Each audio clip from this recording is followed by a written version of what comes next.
Τη στιγμή που γίνεται αυτή μας η επικοινωνία, κάπου στον κόσμο, περίπου 3 εκατομμύρια γυναίκες δίνουν τη μάχη τους με τον καρκίνο του μαστού. Πρακτικά, αυτό σημαίνει πως όπου και αν στρέψουμε το βλέμμα μας, υπάρχει μια μητέρα, μια κόρη, μια αδελφή ή μια φίλη που έχει διαγνωστεί με καρκίνο του μαστού. Και ακόμη, κάποιες από εμάς θα νοσήσουν και οι ίδιες. Σύμφωνα με παγκόσμιους οργανισμούς, 1 στις 8 γυναίκες θα έρθουν αντιμέτωπες κατά τη διάρκεια της ζωής τους με τον καρκίνο του μαστού. Και τώρα τα καλά νέα. Με έγκαιρη διάγνωση και αντιμετώπιση, η συντριπτική πλειοψηφία των γυναικών αυτών θα βγουν νικήτριες από αυτή τη μάχη με έπαθλο την πλήρη ίαση. Τα σημεία εκείνα που οφείλουν να μας οδηγήσουν στον γιατρό, ανεξαρτήτως του πότε είναι προγραμματισμένος ο επόμενος προληπτικός έλεγχος, είναι τα εξής: ψηλαφιτό ζύδιο, έκρηση από τη θηλή, πάχυνση του δέρματος, αλλαγή στην υφή του δέρματος, όπως ερυθρότητα ή ρίγνωση. Πότε όμως μια γυναίκα πρέπει να μπαίνει στη διαδικασία του προληπτικού ελέγχου? Οι οδηγίες που θα αναφερθούν αφορούν γυναίκες χωρίς ατομικό και κληρονομικό βεβαρημένο ιστορικό.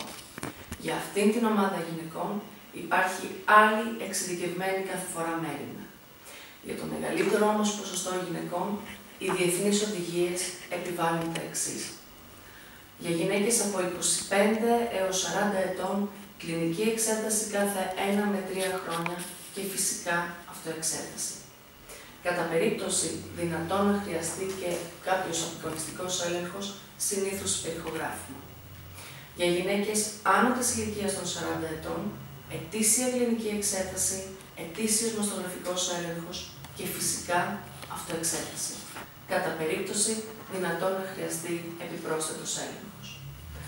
Προσωπική μου πάγια θέση είναι πως οτιδήποτε στο σώμα μας ξενίζει, μας προβληματίζει, ακόμα και εκείνα που φαντάζουν μικρά και επιπόλαια, οφείλουν να μας οδηγούν στο γιατρό μας.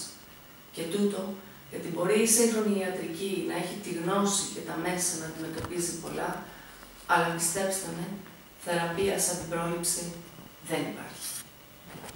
Κλείνω αυτή μας τη σύντομη επικοινωνία λέγοντας πάντα αυτό που λέω στους ασθενείς μου. Ο καλύτερος γιατρός για το μαστό σας είστε εσείς οι ίδιες.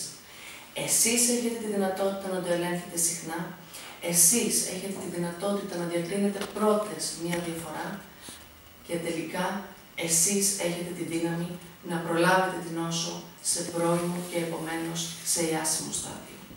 Εμείς έχουμε τα μέσα. Εσείς ουσιαστικά έχετε τη δύναμη. Βοηθήστε μας. Εξεταστείτε.